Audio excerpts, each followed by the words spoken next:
everyone, I hope you all are good. Last lecture में हम लोगों ने मैथमेटिक्स ऑफ फाइनेंस का टॉपिक शुरू किया था and in this lecture we will study further. So अगर आपने मेरी लास्ट वीडियोस नहीं देखी हैं मैथमेटिक्स ऑफ फाइनेंस की, तो मैं आपको डिस्क्रिप्शन बॉक्स में लिंक प्रोवाइड कर रही हूँ. Just go and watch it. और आज का टॉपिक है हमारा nominal and effective rates of interest.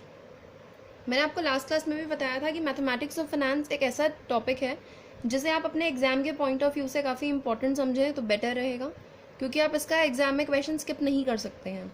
ये 101% आपके एग्जाम में आएगा ही आएगा. सो आज का जो टॉपिक है हमारा वो है nominal and effective rates of interest. So what is it basically.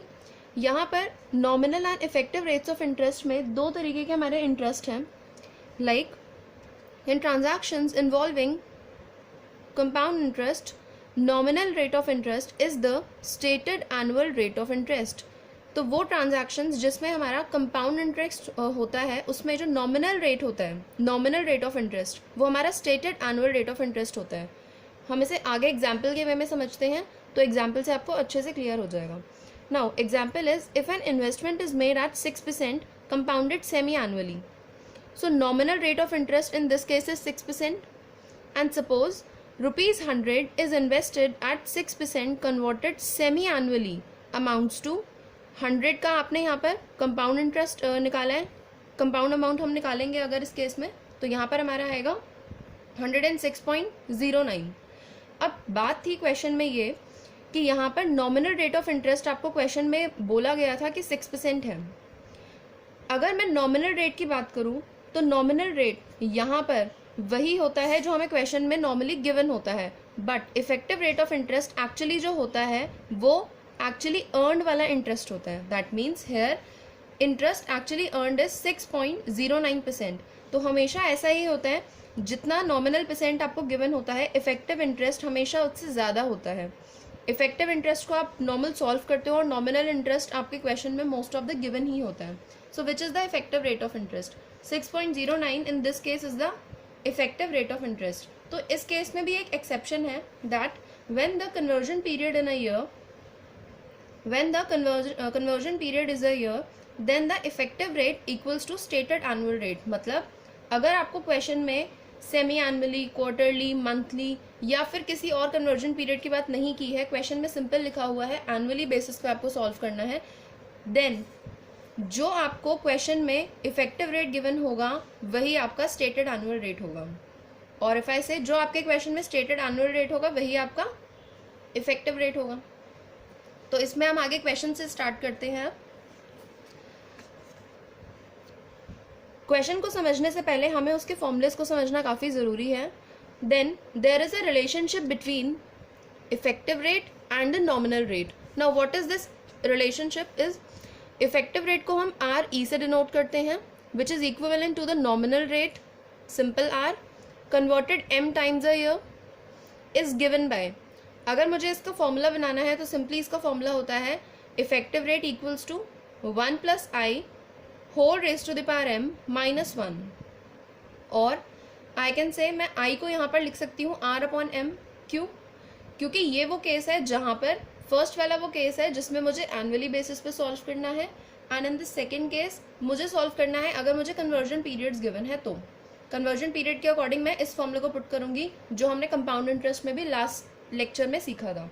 अगर आपको लास्ट लेक्चर नहीं आता है अच्छे तरीके से, अगर आपको ये नहीं पता कि कंपाउंड इंटरेस्ट को कैसे सॉल्व करते हैं, कंपाउंड अमाउंट को कैसे कैलकुलेट करते हैं, तो आपको प्रीवियस वीडियो ज़रूर देखनी चाहिए.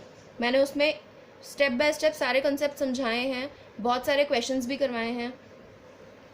Okay. In the case of nominal rate R, इस केस में अगर ये कंपाउंडेड कॉन्टिन्यूसली का केस है, कंपाउंडेड कॉन्टिन्यूसली भी मैंने अपने प्रीवियस वीडियो में बताया हुआ है कि क्या होता है. द इफेक्टिव रेट, इस केस में इफेक्टिव रेट जो है वो कैसे निकलेगा, इस फॉर्मूले से, that is effective rate equals to e raise to the power R. ये आर हमारा नॉमिनल रेट है -1. ओके. आई होप आपको रिलेशनशिप इन इफेक्टिव रेट और नॉमिनल रेट का समझ आ गया हो और आपको मीनिंग भी क्लियर हो गया हो कि नॉमिनल रेट क्या होता है एंड इफेक्टिव रेट क्या होता है. चलिए फिर यहाँ से हम क्वेश्चन की तरफ चलते हैं. तो क्वेश्चन है हमारा page number 188 of your book JK Thukral, exercise 6.3. Okay, so exercise 6.3 का पेज नंबर 188 का question number 2 we are doing. So what is the question? The question is find the effective rate that is equivalent to a nominal rate of 12% compounded. Question ध्यान से सुनिए. Find the effective rate that is equivalent to a nominal rate of 12% compounded monthly and quarterly. तो इस case में मेरे पास question में ये given है कि मेरा R कितना है, तो R इज 0.12. फर्स्ट केस में कंपाउंडेड मंथली का केस है, तो कंपाउंडेड मंथली के केस में मैंने सिंपल ये फॉर्मूला पुट करना है. ये फॉर्मूला मैं इसलिए पुट कर रही हूँ क्योंकि यहाँ पे कन्वर्जन पीरियड के अकॉर्डिंग क्वेश्चन सॉल्व होगा. देन सिंपली मैंने इसको सॉल्व किया है. अब मेरे पास इतनी वैल्यू आ चुकी है. ये आया है 1 + 0.01 रेज़ टू द पावर 12 - 1. इसकी वैल्यू भी मैंने आपको लास्ट लेक्चर में बताई थी कि कैसे निकालते हैं. आपकी बुक में मैथमेटिक्स और फाइनेंस के रिलेटेड टेबल दिए हुए हैं पीछे. वो जो टेबल्स हैं उसमें से जो टेबल 1 यूज़ होना है to find the future value, future value वाला जो टेबल है उसकी बेसिस पे हम ये सॉल्व करेंगे. तो आपका क्वेश्चन है 1 + 0.01 रेज़ टू द पावर 12. तो हमें इसमें फाइंड आउट करना है कि 0.01 कहाँ पे मिलेगा. See here there is 0.01, there is 0.01. अब मुझे इसमें यहाँ पे चेक करना है कि यहाँ पे 12 कहाँ पे आएगा. अब यहाँ पे 51 से स्टार्ट है. प्रीवियस पेज पे आते हैं. प्रीवियस पेज पे हमें चेक करना है कि 0.01 में हमारा 12 कहाँ पर आ रहा है. So here is the 12 and the value is 1.12682503. Okay, तो मैंने यहाँ पर ओनली 25 तक वैल्यू ली है. आप चाहे तो पूरी वैल्यू भी ले सकते हैं. इसे नॉर्मली सॉल्व करेंगे हम. यहाँ पर हमारा इफेक्टिव रेट की वैल्यू आ गई है इन case of compounded monthly, that is 12.6825%. Now in the case of compounded quarterly, हमें पता है कि क्वार्टरली के केस में हमें 4 से डिवाइड करना होता है. ओके, 3 मंथ्स के स्लॉट बनते हैं 1 ईयर में. सो यहाँ पे इस केस में क्योंकि रेट ऑफ इंटरेस्ट मेरा उस टाइम पे तो सेम ही था, ठीक है, नॉमिनल रेट सेम ही दिया हुआ था मुझे, तो डिवाइड बाय 4 करेंगे एंड यहाँ पर भी 4 ही आएगा. सिंपल इसकी भी वैल्यू हम टेबल से देख लेंगे. तो 0.03 की जो वैल्यू टेबल में आ रही है वो यहाँ पर है 1.1255. देखिए वैल्यू है 1.1255 -1. -1 तो हमारे फॉर्मूले में ही होता है. यहाँ से इफेक्टिव रेट की वैल्यू निकाली है तो वैल्यू है 12.55%. ओके, ये वाला क्वेश्चन इजी था. नेक्स्ट क्वेश्चन करते हैं. नेक्स्ट क्वेश्चन है हमारा question number 4. Question number 4 is find the effective rate equivalent to the nominal rate 7% compounded continuously.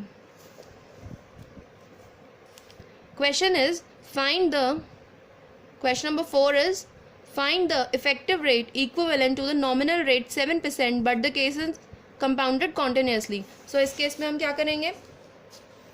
इस केस में हमें लगाना है सिंपल कंपाउंडेड कॉन्टिन्यूसली का फॉर्मूला, दैट इज ये e⁻⁻⁷ -1. अब यहाँ पे हमारी एक्सपोनेंशियल जो टेबल है वो भी यूज होगी. सेम चीज़ है, वो भी आपके बुक के लास्ट के पेजेस में गिवन है.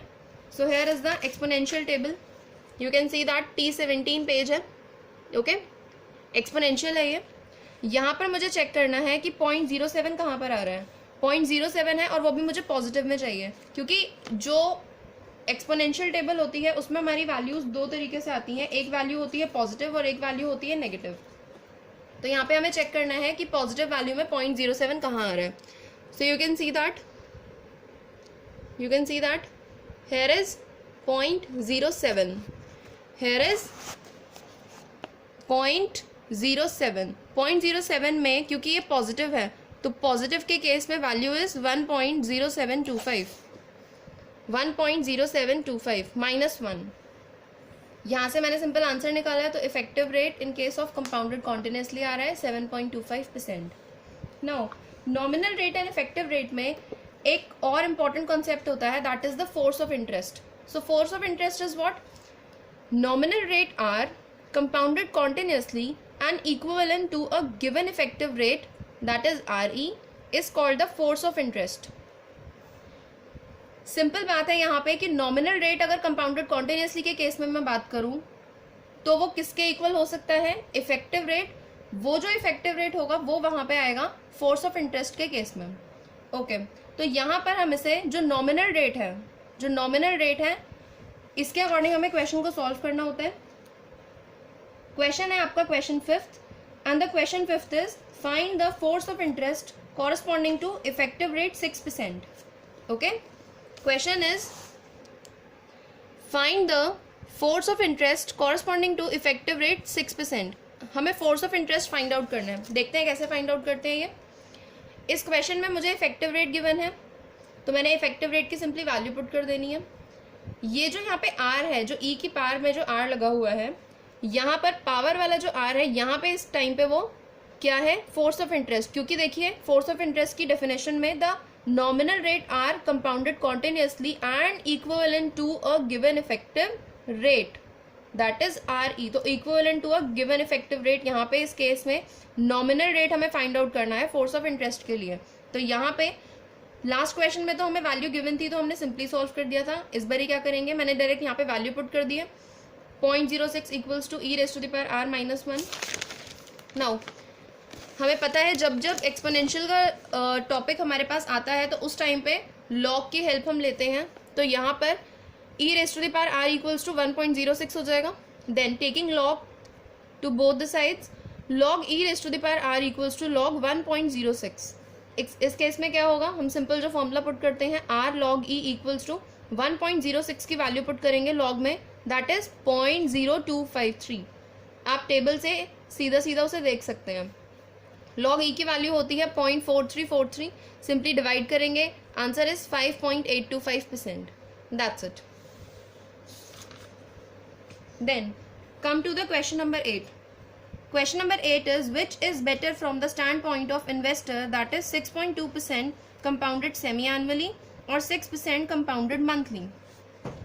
ओके, यहाँ पे दो केसेस है मेरे पास और मुझे बताना ये है कि कौन सा बेटर होगा इन्वेस्ट करने के लिए, 6.2% कंपाउंडेड सेमी एनुअली या फिर 6% कंपाउंडेड मंथली। क्वेश्चन नंबर 8 है, same page 188 page, exercise 6.3। So case 1 is 6.2% compounded semi annually. यहाँ पे मुझे इफेक्टिव रेट की वैल्यू पुट करनी है। यहाँ पे मैं इफेक्टिव रेट का सिंपली फॉर्मूला पुट करूंगी। मुझे गिवन है यहाँ पे नॉमिनल रेट, क्योंकि सेमी एनुअली का केस है उस केस में मुझे 2 से डिवाइड करना पड़ेगा और यहाँ पे मल्टीप्लाई भी करना पड़ेगा। अब आप चाहो तो इसकी वैल्यू आप टेबल से देख सकते हो, बट यहाँ पर 1 plus 0.031 raise to the power 2 है, तो इस केस में आप सिंपल इसे सॉल्व भी कर सकते हो कैलसी से। तो कैलसी से सॉल्व करके आपका आंसर आ गया 1.062961 माइनस 1। अगर आप इसे टेबल वाइज चेक करेंगे तो टेबल में आपको इसको इंटरपोलेशन के मेथड से सॉल्व करना पड़ेगा, बट क्योंकि यहाँ पे हमारी पावर जो थी वो सिंपल थी, इसलिए हम उसे सिंपल कैलसी से भी सॉल्व कर सकते हैं। इंटरपोलेशन का मेथड मैं आपको दूसरे वीडियो में समझा दूंगी। ओके, इफेक्टिव रेट यहाँ पे इस क्वेश्चन में आ गया है। इस पार्ट के अंदर केस 1 में 6.29%, केस 2 का हमारा केस है जिसमें 6% कंपाउंडेड मंथली का ये केस है।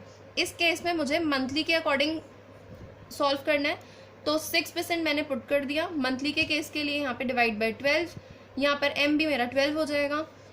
1 plus 0.005 raise to the power 12 minus 1।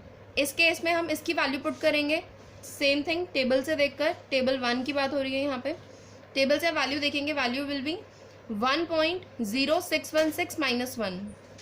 यहाँ पर आर ई जो मेरा निकला है वो आया है 6.16%। आप देख सकते हैं आर ई जो फर्स्ट केस में था वो था 6.29% और इफेक्टिव रेट जो सेकंड केस में मिल रहा है मुझे वो मिल रहा है 6.16%। तो ऑब्वियसली फर्स्ट केस में इन्वेस्ट करना is better, so first choice is more preferable. Okay, I hope आपको ये क्लियर हो गया होगा। तो चलिए क्वेश्चन नंबर 11 की तरफ चलते हैं। Question number 11 is a money lender charges interest at the rate of 5 rupees per 100 rupees per quarter. देखिए मैं क्वेश्चन दिखा देती हूँ आपको। Question is a money lender charges interest at the rate of 5 rupees per 100 rupees per quarter payable in advance. What effective rate does he charge per annum? तो simple है, एक money lender है, वो यहाँ पर चार्ज कर रहा है interest at the rate of 5 rupees पर 100 रुपीज़ पर क्वार्टर. सो देखिए यहाँ पे, since the money lender charges interest at the rate of 5 rupees पर 100 रुपीज़ पर क्वार्टर, आपको इस इंफॉर्मेशन पे सबसे ज़्यादा फोकस करना है क्योंकि इसके बेसिस पे क्वेश्चन सॉल्व होगा. पेबल इन एडवांस, एडवांस में वो पे कर रहा है. सो देयरफॉर 5 रुपीज़ में बी ट्रीटेड एज, इस केस में हम क्या करेंगे, 5 रुपीज़ को हम ट्रीट कर सकते हैं एज इंटरेस्ट ऑन 95 रुपीज़ पर क्वार्टर. ओके, पर क्वार्टर के केस में तो यहाँ पे इंटरेस्ट क्या आएगा, 5/95, क्योंकि 5 रुपीज़ में be treated as interest on 95 rupees. इस केस में ये आ गया 1/19. ओके, डिवाइड करके then effective rate equals to 1 + i raise to the power m. यहाँ पर i की वैल्यू हम ले सकते हैं 1/19 raise to the power 4. Okay, -1. ये वाला केस आ चुका है. देन वैल्यू पुट किए मैंने डायरेक्टली, एलसीएम ले लेंगे आप तो आ जाएगा 20/19 रेज टू द पावर 4 -1. मैं इसे यहाँ पर प्लस में लेके जा सकती हूँ और यहाँ पर ये सिंपल क्वेश्चन हो गया. ऐसा इसलिए किया ताकि क्वेश्चन को थोड़ा सिंप्लीफाई कर दिया जाए, क्योंकि taking log on both sides करना है मुझे. इस केस में log 1 + re equals to 4 log 20/19. So log 1 + re equals to 4 log. अब क्योंकि ये a/b का केस है तो log a/b is log a - log b. यहाँ पर सिंपली हम log की वैल्यूज पुट कर देंगे. यहाँ पे अभी कोई चेंज नहीं आएगा क्योंकि हमारे पास वैल्यू नहीं है. Okay, now in this case simply मैंने इसको सॉल्व किया तो इतना क्वेश्चन आ चुका है. अब आपको पता होगा कि अगर हमें log की वैल्यू निकालनी है यहाँ पे इस केस में, बट यहाँ पे आपके पास कुछ भी नहीं है वैल्यू जिससे आप log निकाल सकें इसका, तो इस केस में हम क्या करेंगे, log को दूसरी साइड शिफ्ट कर देंगे और log इक्वल्स टू के उधर जाके बन जाता है एंटी लॉग. तो 0.0888 यहाँ पर 0.0888 की वैल्यू जो मुझे निकालनी है एंटी लॉग के टेबल से आप देखेंगे. एंटी लॉग के टेबल में आपको दिखेगा value is 1.227. Now R E की वैल्यू सिंपल आप प्लस यहाँ पे माइनस करेंगे तो आएगा आर ई इक्वल्स टू 22.7%. मैंने परसेंट में निकाला है डायरेक्टली. ओके, देन आज का लास्ट क्वेश्चन है question number 15. So question number 15 is to what sum will 2000 amount in 8 years if invested at 6% effective rate for the first 2 years, at 6% compounded semi-annually for the next 3 years and at 6% compounded continuously thereafter. अब इस question में सबसे खास बात यह है कि ऐसा क्वेश्चन आपको किसी एग्जाम्पल में भी नहीं मिलेगा. आपको इस क्वेश्चन में सबसे ज़्यादा ध्यान से ये बात सुननी है कि आपको इस केसेस में क्वेश्चन को किस तरीके से डील करना है. तो यहाँ पे आपके क्वेश्चन में principal is given as 2000. Time मुझे गिवन है 8 ईयर्स का इन टोटल, बट इस टोटल टाइम के केस में यहाँ पे मुझे जो कंडीशंस दी हुई हैं उसमें सबसे पहली कंडीशन क्या है, दैट 8 ईयर्स में if invested 6% effective rate for the first 2 years. So 6% effective rate for the first 2 years. Starting के 2 ईयर्स के लिए मुझे 6% इफेक्टिव रेट चार्ज किया जा रहा है यहाँ पे. Then 6% compounded semi-annually, 6% compounded semi-annually for next 3 years और thereafter. 8 में से अगर 2 years और 3 years का मुझे मिल गया है तो रेस्ट ऑफ द 3 years के लिए यहाँ पर बोला जा रहा है कि 6% का कंपाउंडेड कॉन्टिन्यूसली के अकॉर्डिंग मुझे सॉल्व करना है. अब ध्यान से देखिए क्वेश्चन को सॉल्व कैसे करेंगे. मुझे अमाउंट निकालना है इस केस में. ऐसा क्वेश्चन भी मैंने आपको प्रीवियस वीडियो में कंपाउंड इंटरेस्ट के केस में करवाया हुआ है जिसमें हमने कंपाउंड अमाउंट निकाला था. इस वीडियो को देखने के बाद अगर आपने पिछली वीडियो नहीं देखी है तो ज़रूर जाके देखिए, क्योंकि ये वीडियो तभी अच्छे से समझ आ सकती है अगर आपको कंपाउंड इंटरेस्ट और कंपाउंड अमाउंट का कॉन्सेप्ट समझ आया है. तो डिस्क्रिप्शन बॉक्स में वीडियो का लिंक गिवन है, आप वहाँ पे जाके ज़रूर देखिए. ओके, सो 2000 देन यहाँ पर आ जाएगा क्योंकि 6% फॉर द फर्स्ट 2 ईयर्स है, इफेक्टिव रेट की बात हो रही है तो सिंपली हम 1 + 0.6 okay 0.06 raise to the power 2. Then यहाँ पर सेमी एनुअली का केस है तो मैंने यहाँ पर 2 से डिवाइड कर दिया और क्योंकि ये भी 3 ईयर्स की बात हो रही है तो यहाँ पे मैं 2 से इसको मल्टीप्लाई भी करूँगी तो पावर आ गई है यहाँ पे 6. देन यहाँ पर केस है थर्ड केस मेरा कंपाउंडेड कॉन्टिन्यूसली का है, इसीलिए मुझे कंपाउंडेड कॉन्टिन्यूसली के अकॉर्डिंग इसको सॉल्व करना होगा. तो E raise to the power 0.06 multiply by 3 क्योंकि यहाँ पे 3 ईयर्स की बात हो रही है. सो मैंने इतना क्वेश्चन यहाँ तक सॉल्व कर लिया है। सिंपली अब क्या करना है, हमें जस्ट टेबल यूज़ करनी है। तो टेबल यूज़ करने के लिए 0.06 मुझे टेबल में देखना है कि 0.06 में रेज टू द पावर 2 कहाँ पे आ रही है। टेबल 1 हम यूज़ करेंगे। I am again saying table 1। Table 2 क्यों यूज़ करते हैं वो भी हम नेक्स्ट वीडियो में देखेंगे। ओके, सो 0.06, तो टेबल 1 में हमें ढूंढना है 0.06। 0.06 हमें मिलेगा यहाँ पे। So here is the 0.06। 0.06 में मुझे ढूंढना है कि रेज टू द पावर 2 कहाँ पर आ रही है, तो वो है 1.1236, आगे है 4 टाइम्स 0। देखिए यहाँ से, देखिए यहाँ पर आ रहा है। ओके, सो 0.06 के केस में 2 में मुझे ढूंढना है, n पीरियड्स 2 है और यहाँ पर आ गया है वैल्यू। अगर आप चाहें आप सिंपली इसे कैलसी से भी सॉल्व कर सकते हैं। ठीक है, मैंने यहाँ पे वैल्यू लिख दी है। नेक्स्ट मुझे ढूंढना है 0.03 में 6। तो 0.03 में 6 को अगर हम फाइंड आउट करें तो यहाँ पे देखिए हेयर इज द 0.03 में मुझे 6 फाइंड आउट करना है। तो 6 यहाँ पर है।